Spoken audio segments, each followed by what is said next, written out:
Assalamualaikum warahmatullahi wabarakatuh. Perkenalkan, nama saya Aska Inayatul Hikmah dari kelas TPPL 1B dengan NIM 2002010704. Di sini saya akan mempresentasikan mata kuliah tentang biomonitoring yang diangkut oleh Pak Oto Prasadi. Baiklah, sebelum masuk ke materi, kita akan mengenal terlebih dahulu apa itu biomonitoring. Biomonitoring adalah metode pemantauan kualitas air dengan menggunakan indikator biologis atau bioindikator. Bioindikator adalah kelompok atau komunitas organisme yang keberadaannya di dalam berhubungan dengan kondisi lingkungan.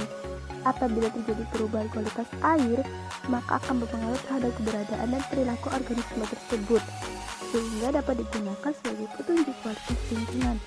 Penggunaan indikator fisik dan kimia dalam monitoring terhadap toksikan di lingkungan bersifat amat dinamis atau berubah-ubah terhadap waktu dan tempat. Nah, berdasarkan kategori minat komunitas pakat, biomonitoring itu dapat dikelompokkan sebagai berikut. Yang pertama yaitu bioaccess study adalah berperan dalam deskripsi dengan memungkinkan ahli biologi untuk mengidentifikasi sifat akuatif. Biasanya, bioaccess study ini mengaji tentang kehidupan suatu komunitas, termasuk fungsi dan struktur komunitas. Nah, tingkatan-tingkatan dalam bioaccess study adalah sebagai berikut. Yang pertama yaitu bioma. Bioma sendiri adalah wilayah yang memiliki sifat geografis atau iklim yang sama yang meliputi komunitas tumbuhan, hewan, organisme, tanah, bakteri maupun virus. Yang kedua adalah ekosistem. Ekosistem adalah suatu sistem ekologi yang terbentuk oleh hubungan timbal balik tak terpisahkan antara makhluk hidup dengan lingkungannya. Yang ketiga adalah komunitas. Komunitas adalah sekelompok sosial dari beberapa organisme yang berbagi lingkungan. Umumnya memiliki ketertarikan dan habitat yang sama. Selanjutnya adalah populasi. Populasi adalah sekelompok kumpulan individu dengan ciri-ciri yang sama yang hidup di tempat yang sama dan memiliki kemampuan bereproduksi antar sesama. Selanjutnya adalah organisme. Organisme adalah setiap entitas individual yang mewujudkan sifat-sifat kehidupan. Kemudian sistem organ. Sistem organ adalah sekelompok organ yang bekerja sama untuk melakukan fungsi-fungsi yang lebih kompleks. Selanjutnya adalah organ. Organ itu adalah kumpulan jaringan yang memiliki satu fungsi atau lebih. Kemudian jaringan adalah kumpulan sel yang mempunyai suatu bentuk dan strukturnya sama dengan fungsi yang berbeda. Kemudian sel. Sel itu adalah unit struktural terkecil yang hidup. Kemudian molekul. Molekul adalah gugusan yang secara elektris netral yang tersusun dari dua atau lebih atom yang saling berkaitan melalui ikatan kimia. Dilanjutkan dengan menurut Ziegler et al. Tahun 2006, bioaccess mengacu pada proses mengevaluasi integritas ekologi baik lingkungan darat maupun akuatik dengan mengukur karakteristik organisme atau kumpulan organisme yang menghuni lingkungan tersebut. Untuk lingkungan akuatik, bioassessment mengacu pada penilaian integritas ekologi dari badan air dengan mengukur atribut kumpulan organisme yang menghuni perairan. Dalam hubungannya, pengukuran biologis bioassessment lingkungan akuatik biasanya termasuk pengukuran dan habitat di zona dipanan. Kemudian, kumpulan umum organisme air yang digunakan untuk bioassessment yaitu ikan, makroinvertebrata, dan alga. Namun, karakteristik populasi spesies tunggal atau terminal juga digunakan sebagai indikator biologis dari integritas ekologi. Yang kedua yaitu toxicity bioassessment adalah melakukan kegiatan pengujian di laboratorium dan menganalisis dampak polutan terhadap bentuk-bentuk kehidupan, yaitu tumbuhan dan hewan. Tujuan pengujian toksitas adalah untuk menentukan apakah suatu senyawa atau sedimen air memiliki potensi untuk menjadi racun bagi organisme biologis, dan jika demikian, Sejauh mana dampak toksitas dapat dievaluasi di seluruh organisme atau menggunakan molekul atau sel setelah polutan terduga memberi pengaruh telah diidentifikasi. Pendekatan pemodelan dapat digunakan untuk memprediksi toksitasnya berdasarkan sifat fisikasinya senyawa dan kemungkinan keberadaannya dan perjalanannya di lingkungan. Dilanjutkan dengan materi selanjutnya yaitu Invertebrata air. Invertebrata atau invertebrata adalah hewan-hewan yang termasuk ke dalam jenis hewan yang tidak memiliki tulang punggung atau ruas-ruas tulang belakang. Berdasarkan keberadaan rangka tubuh atau tulang belakang atau vertebrata, biota perikanan dapat dibagi menjadi dua kelompok besar, yaitu invertebrata. Invertebrata sendiri terbagi atas beberapa filum.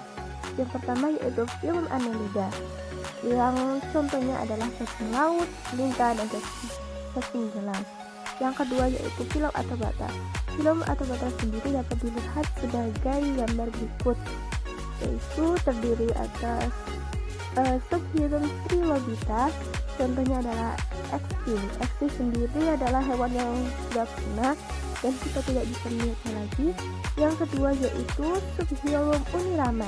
Subfilum Unirama itu terbagi dari beberapa hewan, yaitu kelas Silopida, contohnya adalah kaki seribu. Yang kedua yaitu kelas Diplopoda, contohnya adalah lintah. Kemudian kelas insekta. Kelas insekta sendiri itu biasa kita dengar, contohnya adalah Orthoptera adalah belalang. Kemudian Diptera adalah lebah. Kemudian Lepidoptera adalah kupu-kupu. Kemudian Hymenoptera adalah lalat. Kemudian Coleoptera, contohnya adalah kumbang. Dilanjutkan dengan subfilum Chelicerata, kelas Arsenida. Kelas Arsenida sendiri contohnya adalah laba-laba. Kemudian kelas Cyphosura. Selanjutnya adalah subfilum Crustacea. Subfilum Crustacea contohnya adalah udang. Kemudian setelah subfilum Arthropoda, dilanjutkan dengan subfilum Coelenterata. Nah, subfilum ini contohnya yaitu ubur-ubur. Nah, ubur-ubur sendiri ada dua, yaitu ubur-ubur yang menempel di dasar laut atau polip dan yang bergerak di laut, yaitu medusa. Kemudian filum Echinodermata, contohnya yaitu bintang laut, bulu babi, dan tripal. Kemudian filum Mollusca, contohnya yaitu keong, gurita, sotong, cumi, dan kerang-kerangan. Kemudian filum Porifera, contohnya adalah sponge, terumbu karang. Kemudian filum Platyhelminthes, contohnya adalah cacing pipih yang ada di laut. Kemudian filum Nemohelminthes, contohnya adalah cacing giling. Cacing giling sendiri itu bersifat parasit.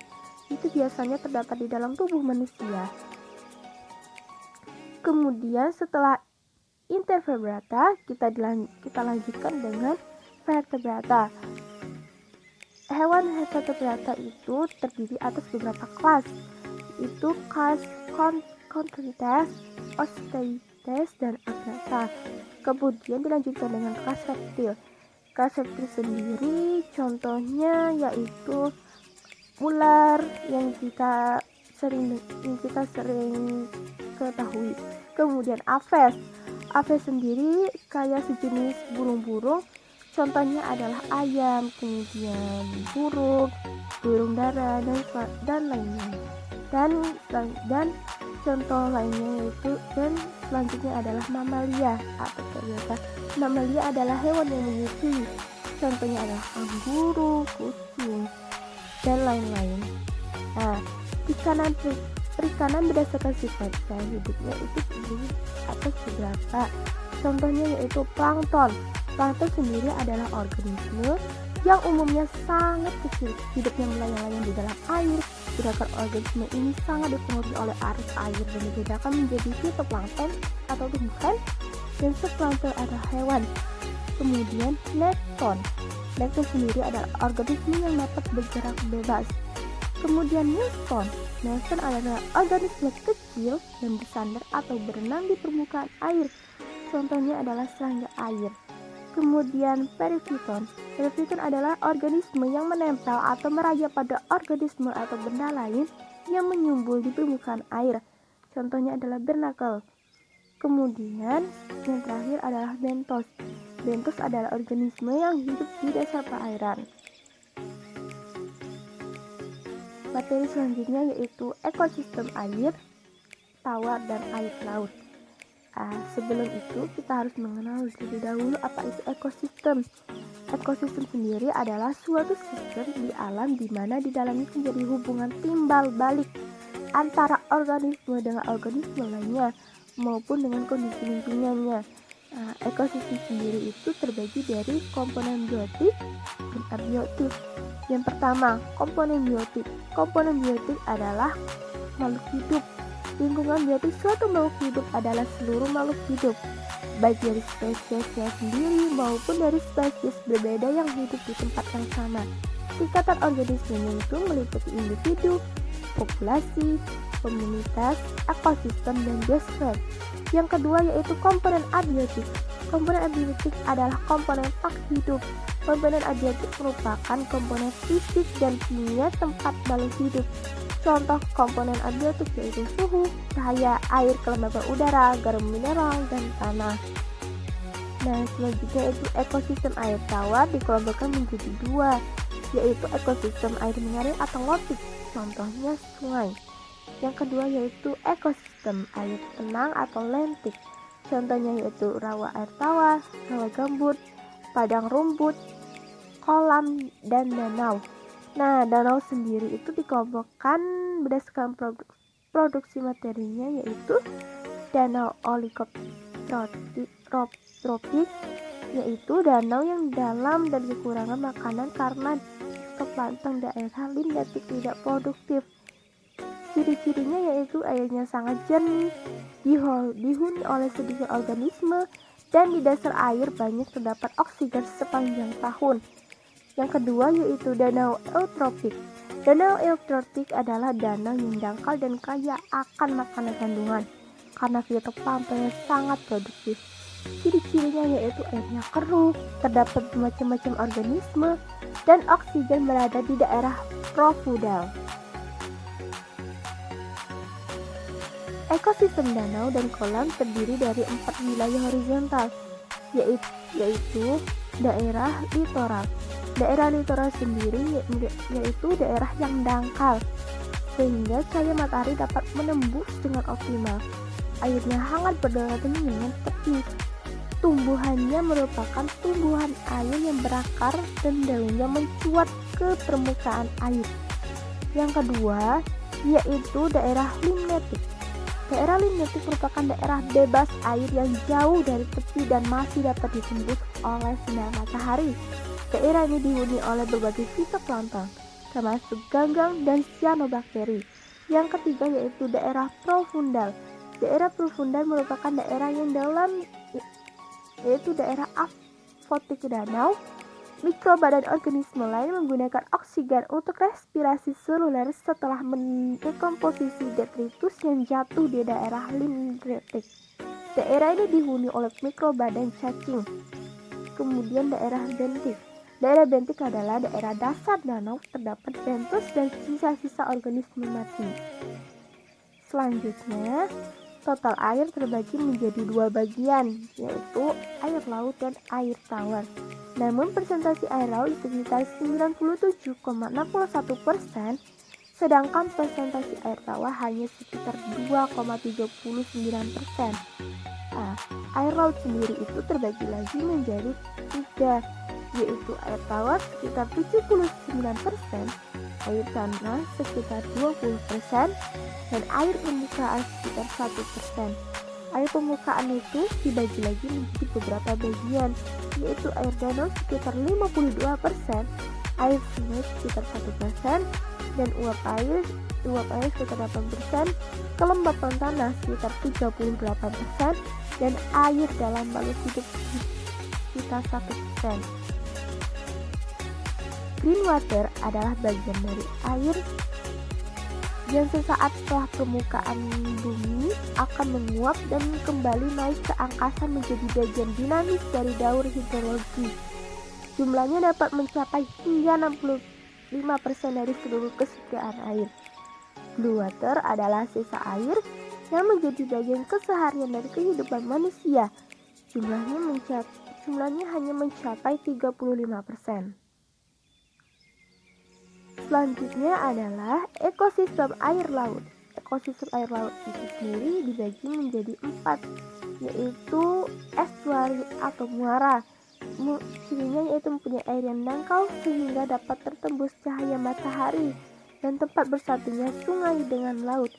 Kemudian zona interdial atau pantai. Letaknya berbatasan dengan ekosistem darat, laut, dan daerah pasang surut. Daerah pantai itu dipengaruhi oleh siklus harian pasang surut. Kemudian zona detritik adalah bagian tepi benua atau pulau memanjang sampai ke dalam laut hingga jarak tertentu, namun masih dapat ditembus oleh cahaya matahari sehingga fotosintesis dapat berlangsung.